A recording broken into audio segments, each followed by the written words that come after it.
ഈ കഥയുടെ പേര് നാരായണ ഗുരുവിൻ്റെ പാർക്കർ പേന. ഈ നാരായണ ഗുരുവിന് ടാഗോർ ശിവഗിരി സന്ദർശിച്ച സമയത്ത് ഏതോ ഒരു അജ്ഞാതൻ ഒരു പാർക്കർ പേന കൊടുത്തു എന്ന് ഒരു വാർത്ത പരന്നു. പിന്നെ അത് കഴിഞ്ഞിട്ട് ആ പാർക്കർ പേന നാരായണ ഗുരു കുളത്തൂരിൽ നിന്ന് ഇവിടെ പഠിപ്പിക്കാൻ കൊണ്ടുവന്ന് ശിവഗിരിയിൽ പഠിപ്പിക്കാൻ കൊണ്ടുവന്ന ഭാർഗവന് കൊടുത്തതായിട്ടും ഒരു വാർത്ത. രണ്ടും പ്രചരിപ്പിക്കുന്നത് ഈ ഭാർഗവൻ്റെ, അതിൽ പിൽക്കാലത്ത് ഭാർഗവൻ എന്നറിയപ്പെടുന്ന ഭാർഗവൻ്റെ ചെറുമോള കൊച്ചുമോള ഇത് സത്യങ്ങളൊന്നും മനസ്സിലാക്കാതെയാണ് അവരെ മുമ്പ് കുറ്റം പറയാൻ നിർത്തിയത്. കാരണം ഈ കഥകളെല്ലാം തന്നെ ഭാർഗവൻ പല സ്ഥലത്തും പ്രസംഗിച്ചിട്ടുണ്ട്.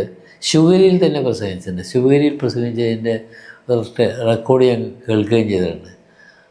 അതിൻ്റെ അകത്ത് ഈ കാര്യങ്ങളെല്ലാം ഭാർഗവൻ പറയുന്നുണ്ട്. മാത്രമല്ല നാരായണ ഗുരു മരുത്വാമലയിലും പിന്നെ അരിപ്പുറത്തെല്ലാം തപസ്സിരിക്കാൻ പോകുമ്പോൾ ഭാർഗവനെ കൂടെ കൊണ്ടുപോകും. ഗുരുവിൻ്റെ ചന്തിയിൽ ഈ പാറപ്പുറത്തിരുന്ന് തപസ് ചെയ്തതിൻ്റെ തഴമ്പുകൾ ഞാൻ കണ്ടിട്ടുണ്ട്. ഇതൊക്കെയാണ് ഭാർഗവൻ പറയുന്നത്. അതെല്ലാം ശുദ്ധ കള്ളമായിരുന്നു എന്നുള്ളതാണ്. വാസ്തവത്തിൽ എന്താ സംഭവിച്ചതെന്ന് വെച്ചാൽ കുളത്തൂരിൽ നിന്ന് കുറേ കുട്ടികളെ ശിവഗിരിയിൽ പഠിപ്പിക്കാൻ വേണ്ടി കൊണ്ടുവന്നു, പാവപ്പെട്ട കുട്ടികൾ. ആ കൂട്ടത്തിൽ ഭാർഗവനുണ്ടായിരുന്നു. അപ്പോൾ ഭാർഗവൻ ഈ ശിവഗിരിയിലുള്ള സമയത്ത് തന്നെ ഈ സന്യാസിമാരുടെ പല സാധനങ്ങളും മോഷ്ടിക്കുമായിരുന്നു. അവരുടെ പിന്നെ മുണ്ട്, കാവ്യ വസ്ത്രങ്ങളും ഷർട്ടും മുണ്ടും എല്ലാം. അങ്ങനെ രാത്രി കാലങ്ങളിൽ ഈ അവരെ മോഷ്ടിച്ച മുണ്ടെടുത്ത് ഇവൻ ഉറങ്ങുമായിരുന്നു. പുതക്കാൻ വേണ്ടി അവരുടെ കാവ്യ മുണ്ടെല്ലാം എടുക്കുമായിരുന്നു. അങ്ങനെ ഒരു ദിവസം നാരായണ ഗുരു തന്നെ ഇത് കണ്ടുപിടിച്ചിട്ടുണ്ട്. അവനെ ശിക്ഷിക്കുകയും ചെയ്തിട്ടുണ്ട്. ശിക്ഷിക്കുകയല്ല, അവനെ വാൺ ചെയ്യുകയും ചെയ്തിട്ടുണ്ട്. അങ്ങനെ പിന്നെ അപ്പോൾ ഈ ആ കാലഘട്ടങ്ങളിൽ നാരായണ ഗുരുവിന് ഈ പിന്നെ ഒരുപാട് ഈ മദ്യവർജനത്തിന് വേണ്ടി ഒരുപാട് പ്രസംഗങ്ങൾ നാട് നീളം കേരളം മുഴുവൻ നടന്ന് പ്രസംഗിക്കുന്നതിന് കാലഘട്ടം. അപ്പോൾ അതിനുള്ള സഹായത്തിന് വേണ്ടി ഒരുപാട് പണം വന്നുകൊണ്ടിരുന്നു, സംഭാവനകളായിട്ട്. അപ്പോൾ അതല്ല, അപ്പോൾ ഇവൻ ഈ ഭാർഗവൻ ഇടയ്ക്ക് ഗുരുവിൻ്റെ മുറിയിൽ കയറി ഗുരുവിൻ്റെ കാല് തടയിൽ കൊടുക്കുക, അങ്ങനെ ചില പരിപാടികളൊക്കെ ഉണ്ടായിരുന്നു. ഒരു ദിവസം ഇവൻ എന്ത് ചെയ്യുന്നത് വെച്ചാൽ 4000 രൂപയും മോഷ്ടിച്ച്, ഗുരുവിൻ്റെ 4000 രൂപയും മോഷ്ടിച്ച് ഒരു തീവണ്ടി കയറി, വർക്കലയിൽ നിന്ന് വന്ന ഒരു തീവണ്ടിയിൽ കയറി ഇവൻ നാട് വിട്ടു. പക്ഷേ ആ വണ്ടി കൊല്ലം വരെ ഉണ്ടായിരുന്നുള്ളൂ. കൊല്ലത്ത് ഇവന് ഇറങ്ങേണ്ടി വന്നു. പിന്നെ അടുത്ത വണ്ടി ഇപ്പോഴാണെന്ന് ഇവന് അറിഞ്ഞുകൂടാ. അങ്ങനെ അവൻ ആ വണ്ടിയും കാലത്ത് അവിടെ ഇരുന്ന് ഉറങ്ങി വന്ന് ബ്രിട്ടീഷ് പോലീസിൻ്റെ കാലഘട്ടമാണ്. ഉറങ്ങിയ സമയത്ത് ബ്രിട്ടീഷ് പോലീസ് വന്ന് ഇവനെ പിടിച്ചപ്പോൾ എൻ്റെ കയ്യിൽ എന്തുണ്ടെന്ന് ചോദിച്ചപ്പോൾ പറഞ്ഞു, എൻ്റെ കയ്യിൽ പോക്കറ്റിൽ ട്രെയിനിൽ കൊടുക്കാനുള്ള 4 കാശ് മാത്രം, 4 ചക്രം മാത്രമേ ഉള്ളത്.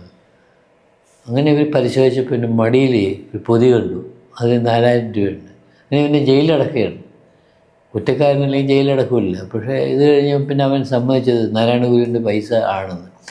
പക്ഷേ നാരായണ ഗുരുവിൻ്റെ പൈസ ആണെന്ന് പറഞ്ഞ് അവൻ മോഷ്ടിച്ചാണെന്ന് തന്നെ പോലീസുകാരടുത്ത് പറഞ്ഞു കാണും. പിന്നെ എന്ത്, അപ്പോൾ അന്ന് ആ കാലത്ത് നാരായണ ഗുരുവിന് പോലീസ് സ്റ്റേഷനിലോ കോടതിയിലോ കയറ്റാൻ പാടില്ലെന്ന് ഒരു രാജകീയ വിളംബരം ഉണ്ടായിരുന്നു. അതിനെ തുടർന്ന് പോലീസിന് ഗുരുവിനെ അവിടെ വിളിച്ചു വരുത്താൻ പറ്റില്ല. അങ്ങനെ ഗുരു ഇവനെയും കൊണ്ട് ശിവഗിരിയിൽ പോവുക തെളിവെടുക്കാൻ ചെന്നപ്പോൾ നാരായണ ഗുരു പറഞ്ഞു, ഇവനെ വെറുതെ വിട്ടിരിക്കും, കേസൊന്നും എടുക്കണ്ട, വിട്ടേക്കാൻ പറഞ്ഞു. അങ്ങനെ അവനോട് അവൻ പിന്നെ അവിടെ നിന്ന് പോവുക.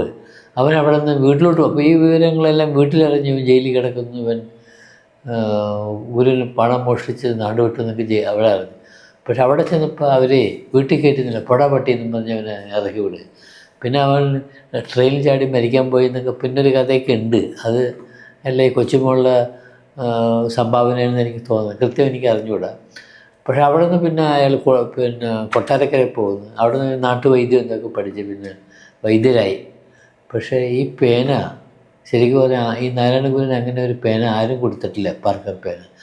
അതേപോലെ ഈ ഗുരു ഭാർഗവന് കൊടുത്തതായിട്ട് ഒരു തെളിവില്ല. അക്കാലത്ത് ഈ നാരായണ ഗുരുവിനെ പിന്തുടർന്ന ഒരുപാട് ആളുകൾ, ഒരുപാട് ശിഷ്യഗണങ്ങൾ, കോട്ടുകോയിക്കൽ വേലായുധൻ ഉൾപ്പെടെ നാരായണ ഗുരുവിൻ്റെ ജീവിതത്തിൽ എഴുതിയിട്ടാണ്.